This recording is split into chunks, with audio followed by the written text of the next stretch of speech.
syöttöä sinne suomalaispelaaja heittäytyy eteen. Ja tällä tavalla siitä selvitään, että Sivulis painaa kiekon itselleen. Pelaa sen viivalle, siellä on Darcis. Hän nostaa maalille, pomppukiekko Vasiljevs maalin kulmalla, ei osu kuitenkaan kiekkoon. Ja tällä tavalla uusi rännikiekkoyritys, Vasiljevs painaa sinne perään. Peliaikaa 50 sekuntia jäljellä. Arremottoman kovaa taistelua, kiekko pyörii siellä Suomen maalin takana tällä hetkellä.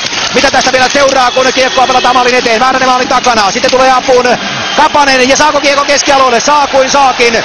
35 sekuntia peliaikaa jäljellä. Suomi vaihtaa, mutta Latvia lyö vielä kerran rynnäkön päälle. Vasiljevs lyö kiekon kohti Bäckströmiä toiselle puolelle. Siellä tulee sitten suomalaiskatko, loistava katko ja nyt rauhallisesti pelataan. Nyt on tilanne Pilströmillä. Lyöhän Antti kiekko maaliin. Ei, Pilström lyö ohi. Koivun syöttö. Vielä Nisimis pääsee kerran kiekkoon. Pilströmin hyvä katko. Sitten pääsee Koivun tilanteeseen. Sekunnit kuluvat. 15 sekuntia peliaikaa jäljellä. Kiekko pyörii siellä Suomen alueella. Miksi sitä ei lyöty päätyy, vaan Sivulis nappaa se vielä itselleen. Pelaa sitten Darcisille viivalle. Sitten on Rellisillä kiekko. 4 miehen nuuka maalin edessä ja sinne tulee laukaus. Ja kiekko pyörii maalin kulmalla. Ja Bäckström torjuu.